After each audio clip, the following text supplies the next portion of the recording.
လန်းအစမှတင်ရဲရရှိနှစ်ဦးဖြစ်တဲ့ဆူမာနဲ့ဂျကီတို့ကိုမြင်တွေ့ရပါတယ်။သူတို့နှစ်ယောက်ကတော့တရားမဝင်မှောင်ခိုလုပ်နေကြတဲ့အကျင့်ပြတ်ရဲတွေပါပဲ။အဲ့ဒီအချိန်မှာတန်မိုးငွေယူပြီးကုတွေ50တန်မိုးရှိတဲ့ကိုကင်းမှုရစ်စေဝါတွေတင်ဆောင်လာတဲ့မူရစ်မှောင်ခိုကားတစ်စီးနောက်ကိုသူတို့လိုက်နေကြပါတယ်။သူတို့ရဲ့အကြံကတော့အဲ့ဒီမူရစ်စေဝါတွေကိုခိုးယူပြီးပြန်ရောင်းစားကတထေးဖြစ်ချင်နေကြတာပါ။ဆူမာကသူ့ကားနဲ့မှောင်ခိုကားကိုဝင်တိုက်လိုက်တာကြောင့်ကားတိတ်မောက်သွားခဲ့ပါတယ်။အဲ့ဒီနောက်ကားပေါ်ကဆင်းလာပြီးမှ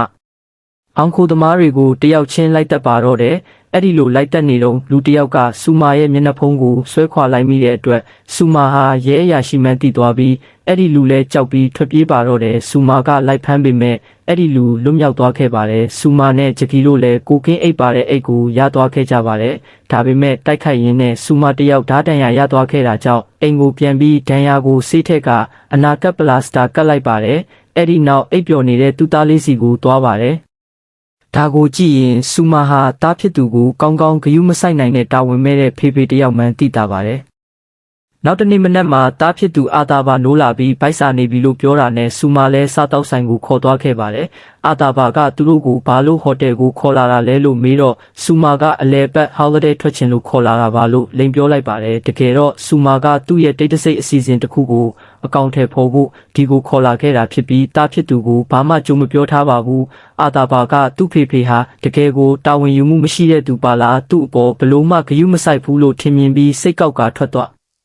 းအားပါတော့တဲ့ဆူမာလည်းတားဖြစ်သူနောက်ကိုလိုက်ချော့ပြီးမကြခင်အမေဖြစ်သူကလာခေါ်တော့မှမို့မြန်မြန်ပြင်ဆင်ဖို့ပြောလိုက်ပါတယ်။တစ်ဖက်မှာလည်းကားတိုင်းမှုဖြစ်တဲ့နေရာကိုအခြားရဲတွေရောက်ရှိလာပြီးဖြစ်စဉ်ကိုစစ်ဆေးနေကြပါပြီ။ဆူမာနဲ့ဂျကီတို့လည်းအဲ့ဒီနေရာကိုရောက်လာကြပြီးစစ်ဆေးရေးကိုဥဆောင်နေတဲ့စမီးရဆိုတဲ့စစ်ဆေးရေးမှူး inspector တယောက်ကိုတွေ့လိုက်ရပါတယ်။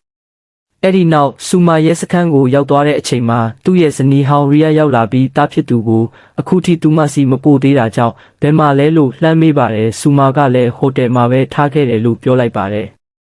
်အဲ့ဒီအချိန်မှာဆူမာစီကိုဖုန်းဝင်လာပါတယ်ဖုန်းခေါ်လာတာကတော့သူမူရစ်စေဝါတွေခိုးယူခဲ့တဲ့မူရစ်မောင်ခိုကောင်းဆောင်စီကန်တာပါပဲစီကန်တာကသူ့ရဲ့သားကိုပြန်ပေးဆွဲထားပြီးဖြစ်ကြောင်းသားကိုအသက်ရှင်လျက်ပြန်လို့ချင်းရင်မူရစ်စေဝါအိတ်ကိုအမြန်ဆုံးပြန်လာပို့ဖို့ပြောပါတယ်ဆူမာကအစကစားနောက်နေတယ်လို့ထင်ပေမဲ့စီကန်တာကသားဖြစ်သူနဲ့ဖုန်းပြောခိုင်းလိုက်တဲ့အခါမှာအမှန်မှန်သိပြီးအလွန်အမင်းထိတ်လန့်သွားပါတော့တယ်ဆူမာလည်းဂျကီစီကိုအမြန်ပြေးသွားပြီးအဲ့ဒီအိတ်ကိုဘယ်မှာဝတ်ထားလဲမေးပါတယ်ဂျကီကစားပွားလက်ခေါက်အောက်မှာရှိတယ်လို့ပြောတာနဲ့ဆူမာလည်းရှာဖွေပြီးတွေ့သွားတဲ့အိတ်ကိုယူကာဟိုတယ်ကိုအမြန်ထွက်လာခဲ့ပါတယ်။အဲ့ဒီနေ့ကဟိုတယ်မှာတထေးမိသားစုတစုရဲ့မင်္ဂလာပွဲရှိနေပါတယ်။ဆူမာဟိုတယ်ကိုဝင်သွားတဲ့အချိန်လုံခြုံရေးစစ်ဆေးတဲ့အခါသူ့ရဲ့ရဲလက်မှတ်ကိုပြလိုက်တာနဲ့လုံခြုံရေးကကြောက်ပြီးအထဲကိုဝင်ခွင့်ပေးလိုက်ပါတယ်။ဒီဘက်မှာတော့ဂျကီကဆူမာကိုတစ္ဆာဖောက်ပြီးစမီးရစီရောက်သွားပါတယ်သူတို့နှစ်ယောက်50%စီခွဲယူဖို့သဘောတူထားကြပေမဲ့ဆူမာကမူရစ်စေအိတ်ကိုပြန်ပေးတော့မှဖြစ်လို့စမီးရကစိတ်မပူဖို့ဟိုတယ်ကိုသွားပြီးဆူမာစီကနေမူရစ်စေကိုပြန်သိမ်းပိုက်လိုက်မယ်လို့ပြောပါတယ်ဆူမာကလည်းဟိုတယ်ကိုရောက်တာနဲ့ထိန်းချုပ်ခန်း control room ထဲကိုလိမ္မာပါနတ်စွာဝင်သွားပြီးလူတစ်ယောက်ကိုချီနှောင်ထားလိုက်ပါတယ်အဲ့ဒီနောက်အိတ်ကိုယူပြီးရေချိုးခန်းထဲသွားကလေဝင်ပေါက် ventilator ထဲမှာဝတ်ထားခဲ့ပါတယ်အဲ့ဒီအချိန်မှာအတီတီဆိုတဲ့ရဲမျိုးသမီးကဆူမာလောက်တာကိုတတိထားမိသွားပြီးယောက်ျားလေးရေချိုးခန်းထဲဝင်ကအိတ်ကိုယူပြီးမိန်းကလေးရေချိုးခန်းရဲ့လေဝင်ပေါက်ထဲပြောင်းရွှေ့ဝတ်ထားလိုက်ပါတယ်အတီတီကစမီးကိုဖုံးဆက်ပြီးအကြောင်းစုံပြောပြတော့စမီးကလည်းအဲ့ဒီကိုအရောက်သွားပြီးဆူမာကိုဖမ်းဆီးမယ်လို့ပြောပါတယ်ဆူမာကစီကန်တာရဲ့ရုံးခန်းစီသွားတဲ့အခါစီကန်တာရဲ့ညီလည်းရှိနေပြီးသူတို့ကအိပ်ပင်မှာလဲလို့တောင်းပါတယ်ဆူမာကသူ့သားကိုအရင်ပြခိုင်းပြီးမှအိတ်ကိုပြန်ပေးမယ်လို့အန်ရီဆယ်ပြီးပြောပါတယ်စီကန်တာလည်းတားဖြစ်သူကိုပြသလိုက်ပြီးအိတ်ကိုအမြန်သွားယူခိုင်းပါတယ်ဆူမာရေချိုးခန်းထဲကိုသွားရှာတဲ့အခါအိတ်ကိုမတွေ့ရတော့တာကြောင့်အလွန်မင်းအံ့အားသင့်သွားပြီးဘာလို့ရမှန်းမသိတော့ပါဘူးဟိုတယ်တခွင်လိုက်ရှာပေမဲ့မတွေ့တာနဲ့လုံခြုံရေးကိုမေးမြန်းပါတယ်လုံခြုံရေးကလည်းအထဲမှာရှိတဲ့သူ့တငယ်ချင်းတွေကိုပဲသွားမေးဖို့ပြောပါတယ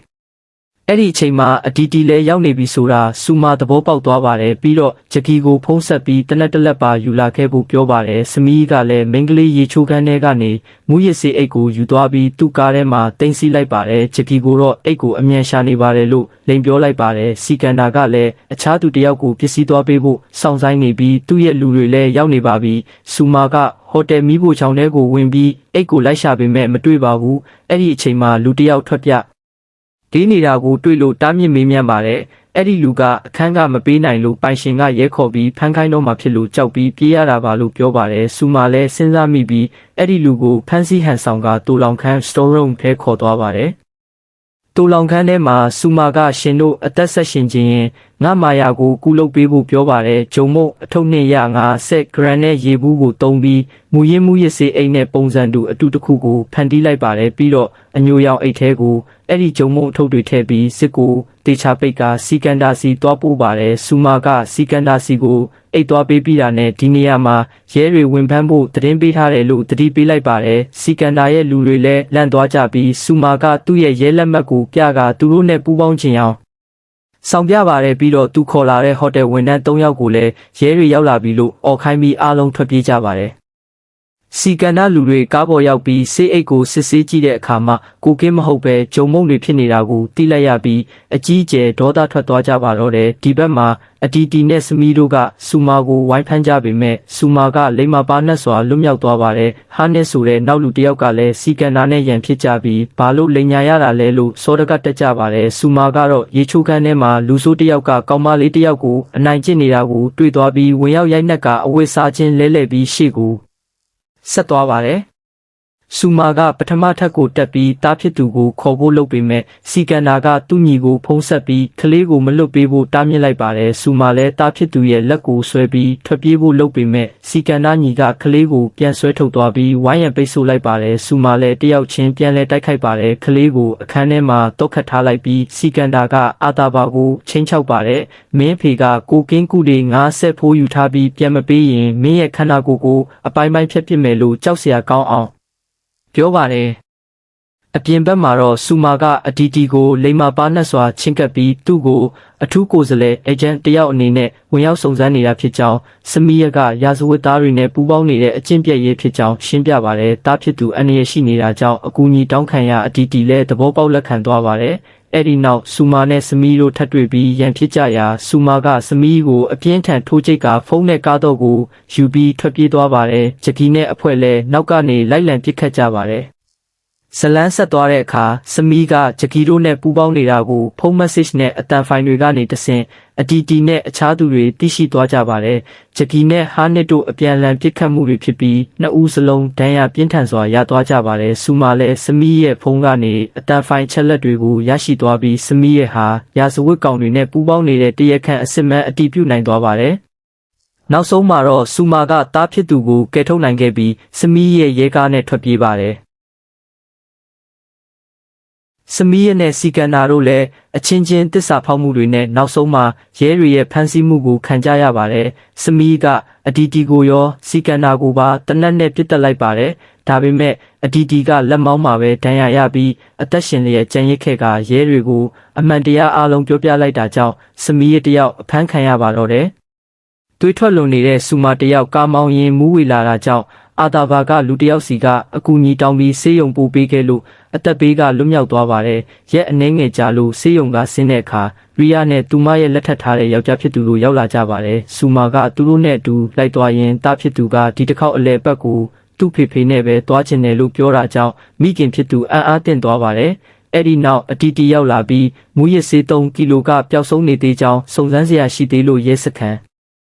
လှဖို့ပြောပါတယ်ကားနောက်ဖုံးကိုဖွင့်ကြည့်လိုက်တဲ့အခါပျောက်နေတဲ့မူရစ်ဆေး3ကီလိုကောက်ကိုပြန်တွေ့ရတာကြောင့်ဆူမာတယောက်လုံးဝမပြောင်းလဲသေးဘူးဆိုတာကိုသဘောပေါက်သွားရင်းနဲ့ပဲဇက်ကားလေးပြီးဆုံးသွားပါတယ်